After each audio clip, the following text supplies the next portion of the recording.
Voici le spectacle le plus prisé de cette fin de siècle.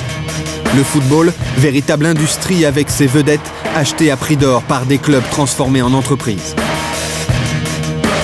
Les télévisions du monde entier se ruinent pour leur acheter ces images.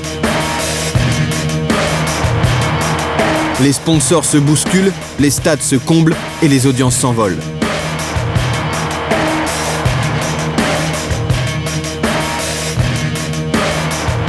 La machine à produire de l'argent tourne aujourd'hui à plein régime. C'est le triomphe du football business.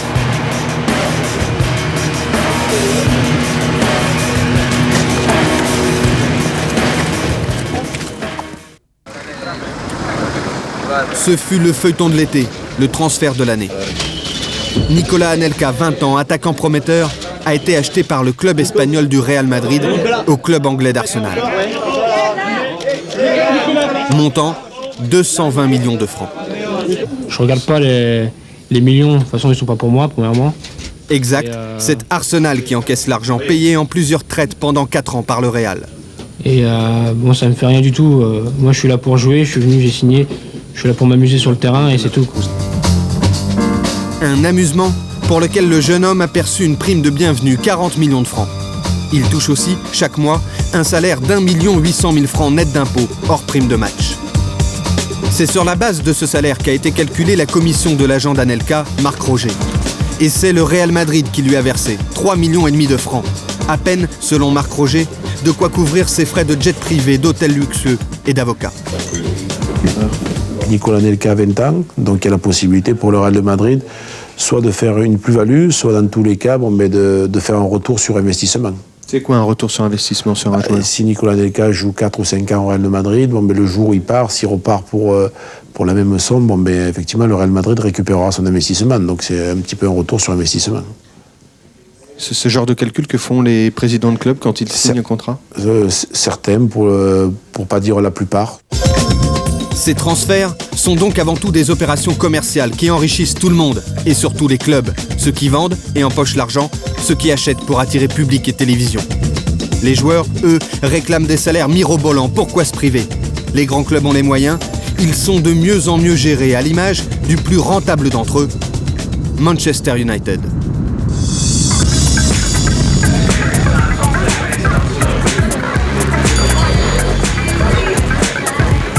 Voici peut-être le magasin le plus fréquenté de la ville, la boutique du club. Le supporter vient y assouvir sa passion pour la marque Manchester United. 200 francs la lampe, 100 francs le pyjama enfant, et meilleure vente absolue, le maillot de l'équipe, 450 francs.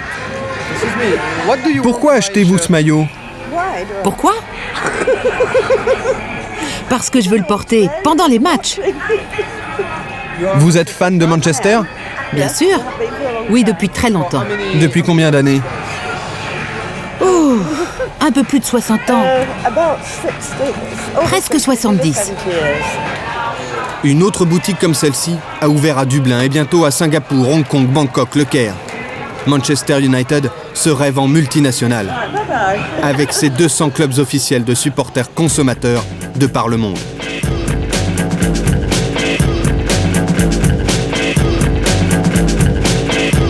L'an dernier, les fans sont venus dépenser au magasin et au musée plus de 2 milliards de francs, 20% des recettes du club.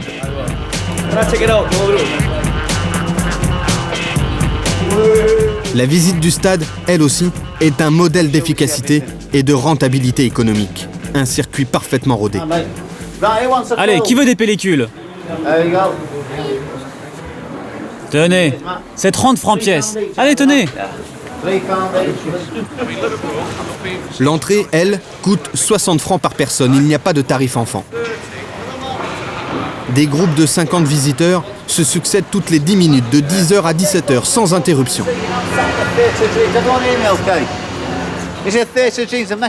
Même vide, les travées d'Old Trafford rapportent de l'argent. Les visites ont lieu toute l'année, sauf à Noël et les jours de match. Depuis 9 ans que Manchester United est coté à la Bourse de Londres, la valeur de l'action a été multipliée par 7, une bonne affaire. Les profits du club sont gigantesques, sa notoriété extraordinaire, mais sa taille modeste, 530 salariés seulement. Bref, l'entreprise idéale pour les spécialistes financiers. Sur l'argent gagné par le club, environ 300 millions de francs, une toute petite partie a été versée aux actionnaires en guise de dividendes. L'essentiel a été investi dans le stade. Vous l'avez vu, ils construisent 12 000 places supplémentaires. Mais aussi dans l'achat de joueurs, comme York, Stam, Blomqvist et d'autres. Les dirigeants suivent aussi un important programme de formation pour les jeunes joueurs. Ainsi, Manchester United est sans aucun doute le meilleur exemple au monde de ce football business. Cet argent a amélioré les résultats. Pour preuve, l'équipe a gagné la Ligue des Champions en Europe. En Grande-Bretagne, 22 clubs sont cotés en bourse. Pour la plupart, chiffre d'affaires et profits augmentent régulièrement. C'est l'ère de l'opulence. Le football change, l'économie change. Alors, nous ne pouvons plus dire « c'était si bien il y a 10 ans quand il n'y avait ni place assise, ni toilette, ni confort ». Certains aujourd'hui regrettent une époque révolue. Je crains fort pour eux que le monde ait changé. Le football tire son argent des télévisions, des sponsors. Tout cela impose donc une comptabilité et une gestion responsable des clubs.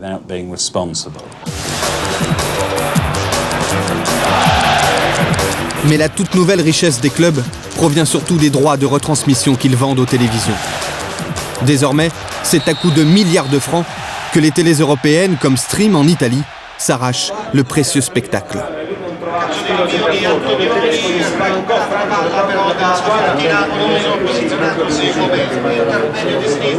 Créée il y a 6 ans, Stream est une télévision privée payante par abonnement, diffusée par câble et satellite.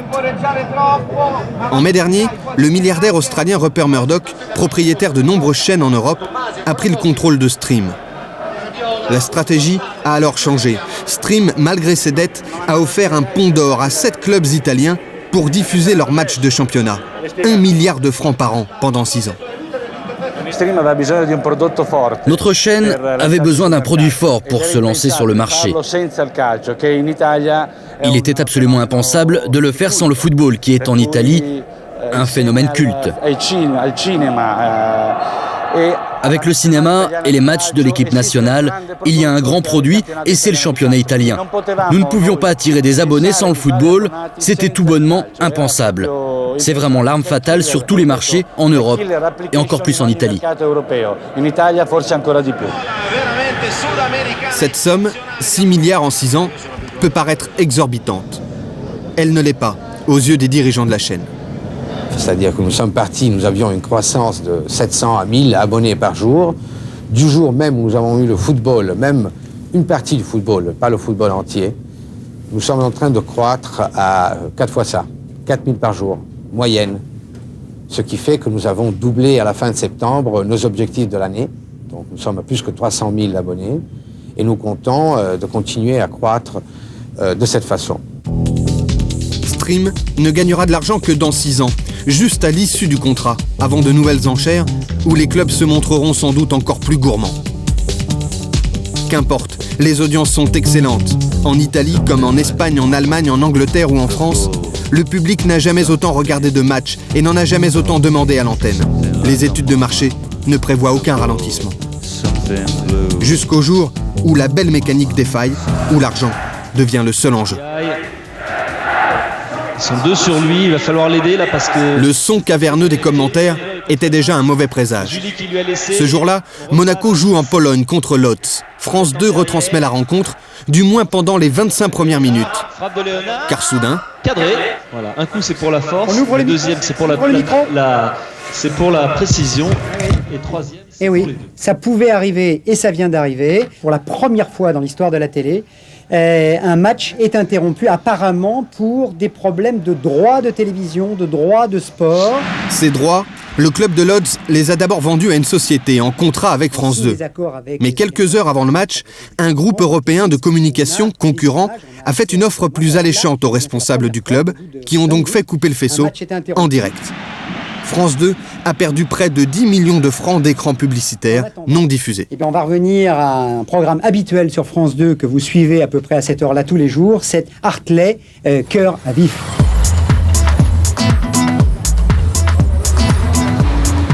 L'argent. C'est grâce à lui que l'équipe de Lyon dispute ce soir un match de Coupe d'Europe. Il y a 10 ans, le club jouait en 2e division. C'est que Jean-Michel Aulas, le président, a beaucoup investi, surtout cette saison. Il a acheté des stars, comme Sonny Anderson, 120 millions de francs, ou Tony Vérel, 60 millions.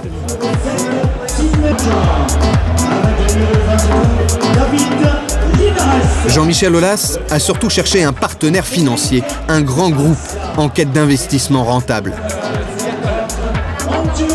Le président croit au succès et au profit. C'est un chef d'entreprise, sans état d'âme. Il y a le sportif, on l'a vu ce soir, et puis à côté, il y a tout ce que la gestion d'un club tourné vers ses actionnaires, vers ses salariés, doit pouvoir apporter sur le plan économique. Et là, il n'y a pas photo, il faut que ça soit l'économie qui dirige. Et l'économie, c'est effectivement avoir des comptes équilibrés et si possible bénéficiaires. Et ça, c'est facile à faire aujourd'hui en France? Écoutez, je crois que c'est progressif, il faut pouvoir créer les conditions du succès, il faut pouvoir créer les conditions d'une économie saine, il faut être dans un bassin de population qui est important, il faut savoir attirer aussi des investisseurs comme on a essayé de le faire, et puis un ensemble d'entreprises qui participent, puisque comme c'est un spectacle, eh bien les entreprises veulent participer, sont prêtes à payer largement. Ce gros investisseur, c'est le groupe de cinéma Pathé, principal actionnaire de l'Olympique lyonnais. Son président Jérôme Sédou n'a pas souhaité nous recevoir. Il ne s'est pas rendu non plus au conseil d'administration du club, où nous avons rencontré le numéro 2 du groupe. Lui ne jure que par le divertissement, l'entertainment. Pathé, c'est une société d'entertainment. L'entertainment, c'est le cinéma, dans lequel on est depuis très très longtemps, et c'est aussi le sport, et on est présent dans le sport maintenant avec une chaîne qui s'appelle Pathé Sport, et pensons qu'il était important de nous rapprocher d'un club prestigieux comme l'Olympique lyonnais. Important, précisément pour la conquête de ces fameux droits télévisés. Aujourd'hui en France, les clubs de première division se partagent équitablement le pactole versé par les chaînes. Question de solidarité entre petits et grands. Solidarité qui pourrait bien disparaître lors des prochaines négociations des droits. Car les grands clubs qui font les meilleures audiences veulent imposer leur logique. Chacun pour soi, chacun ses droits. Pathé à Lyon ou M6 à Bordeaux espèrent diffuser un jour sur leur propre chaîne les images de leur propre club. Acheteurs aujourd'hui, les groupes veulent devenir vendeurs demain en contrôlant toute la filière. Malheur aux clubs qui ne trouveront pas de tels repreneurs.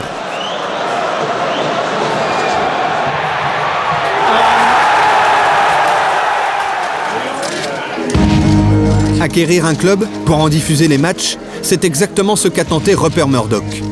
L'homme d'affaires a proposé 6 milliards de francs pour que sa chaîne BSkyB rachète Manchester United. L'offre a été acceptée par les dirigeants, mais invalidée par le gouvernement. Avec Manchester, BSkyB n'aurait sans doute plus diffusé, comme c'est le cas aujourd'hui, les matchs d'autres équipes moins attractives commercialement. L'affaire a laissé des traces. Aucun responsable du club n'a accepté de nous en parler.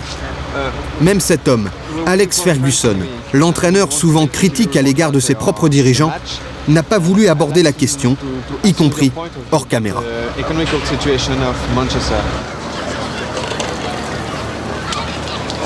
Mark et Monica Langren, eux, sont plus bavards. Supporters de Manchester United depuis l'enfance, ils en sont aussi actionnaires, 50 titres à peine, mais qu'ils n'auraient vendu pour rien au monde, à Murdoch. Nous possédons une toute petite partie du capital, mais ça signifie que cette partie ne tombera jamais entre les mains des grands financiers. C'est aussi simple que ça. Nous ne vendrons jamais ces actions, quelle que soit leur valeur. En êtes-vous sûr ? Absolument sûr, à 100%, monsieur. Pourquoi ? Parce que j'aime Manchester, pas l'argent. L'été dernier, l'équipe est allée jouer en Chine et en Australie. Prétexte pour y signer d'importants contrats commerciaux. Manchester United va aller jouer au Brésil en janvier prochain dans une nouvelle compétition, une Coupe du Monde des clubs. Et pour ça, ils ont décidé de ne pas disputer la Coupe d'Angleterre, la plus ancienne de toutes les coupes. Manchester, tenant du titre, ne la jouera pas. Pourtant, l'an passé, les meilleurs matchs auxquels nous avons assisté, c'étaient les matchs de la Coupe d'Angleterre. Contre Liverpool, Arsenal, des vrais matchs. Cette saison, les supporters ne verront pas ces matchs parce que l'équipe va jouer au Brésil, uniquement pour que les dirigeants de la société Manchester United puissent développer la marque du club en Amérique du Sud. Ce qui compte pour eux, c'est le marché sud-américain, pas les supporters. Voilà leur priorité. Ce soir-là, Marc et Monica ont quand même assisté au match joué en l'honneur d'Alex Ferguson. 200 francs la place, recette en partie versée à des œuvres de charité. Vous ne verrez aucune image de ce match amical. Le club en a chèrement vendu les droits à Biscaybi. À Manchester United, la charité a ses limites.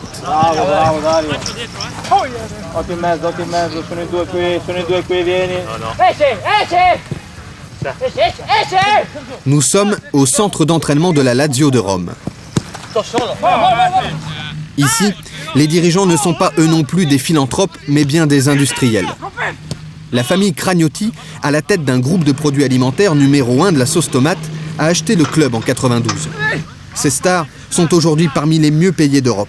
C'est que les Cragnotti voient grand, transformer la Lazio sur le modèle de Manchester.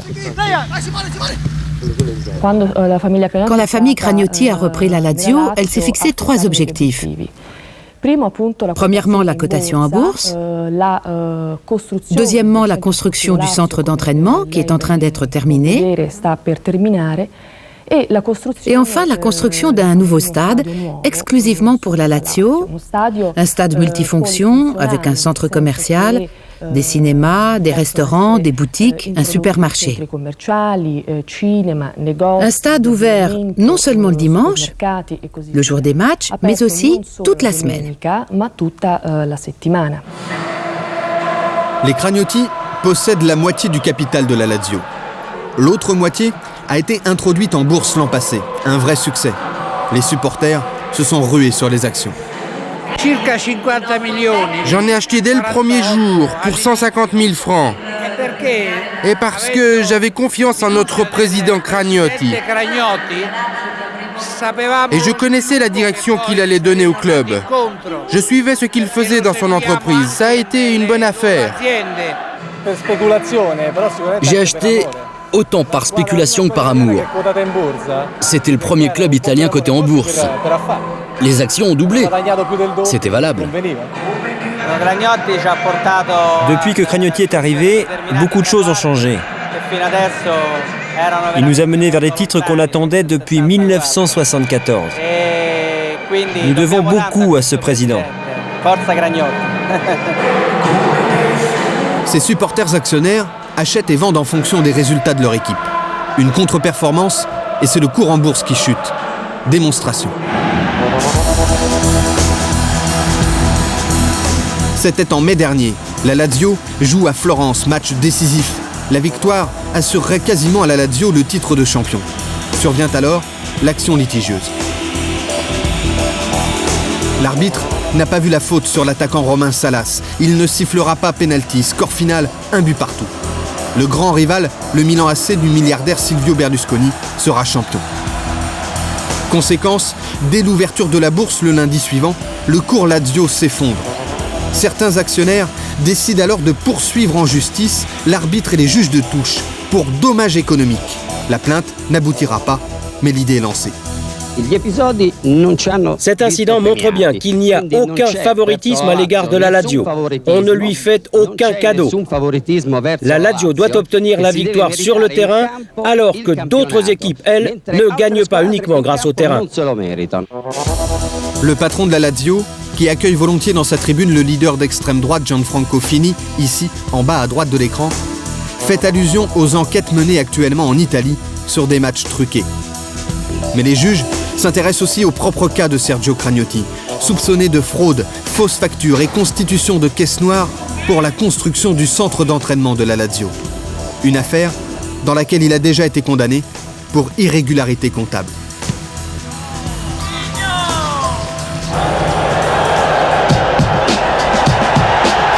Politique, fausses factures, voilà qui rappelle l'histoire d'un autre président de club, Bernard Tapie, à l'Olympique de Marseille. Pour gagner la Coupe d'Europe ce soir de mai 93, l'homme d'affaires avait recruté des vedettes qu'il rémunérait généreusement. Ses adjoints avaient aussi acheté un match quelques jours plus tôt. Ce fut le scandale Valenciennes-Marseille. Depuis, Bernard Tapie, condamné pour sa gestion de l'OM, a quitté le monde du football.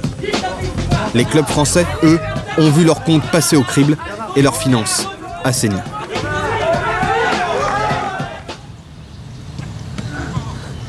Mais la corruption n'est pas le seul danger. Le football business impose désormais aux joueurs un rythme démentiel, jusqu'à 3 matchs par semaine. Pour tenir, seule solution, le dopage. Nous nous sommes rendus au club des Girondins de Bordeaux, repris récemment par des financiers de la chaîne M6, chaîne qui se vantait jadis de ne pas diffuser de football. Cette saison, Bordeaux dispute la Ligue des Champions, dont les droits télé ont déjà rapporté 30 millions de francs en 6 matchs. Cette compétition s'ajoute au championnat, à la Coupe de la Ligue et pour certains aux rencontres de l'équipe de France. Jérôme Bonicel, lui, refuse le dopage, mais il ose en parler avec inquiétude. Et moi particulièrement, je préfère rester comme je suis, passer à travers et voir mon fils grandir quand j'aurai 30 ans, quoi.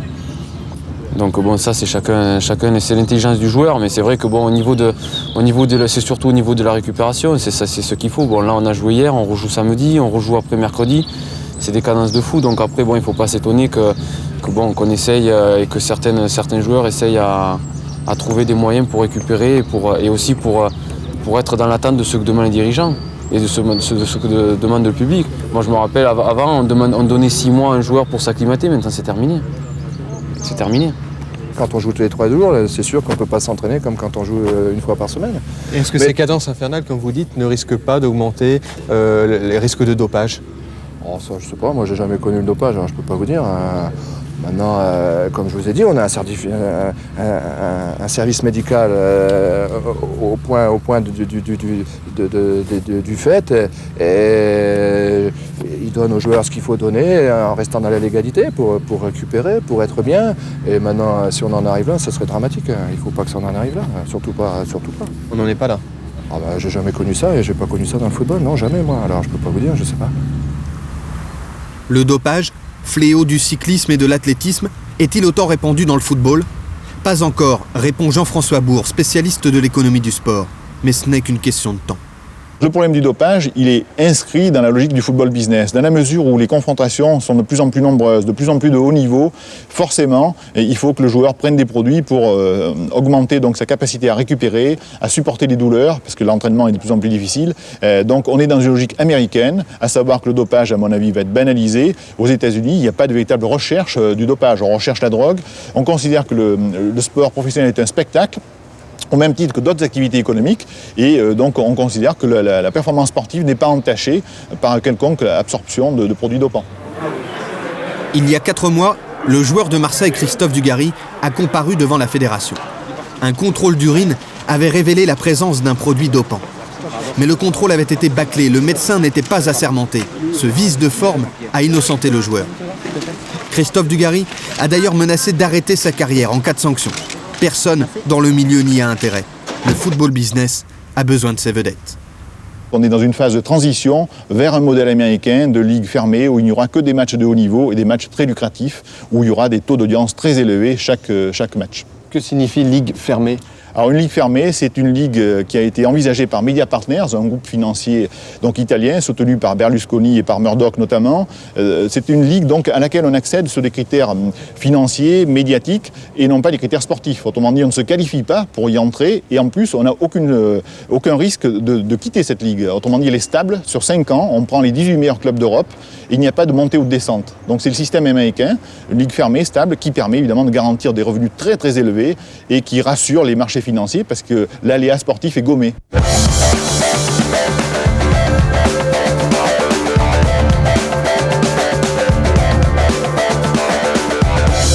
La Ligue des Champions ressemble déjà à ce modèle américain.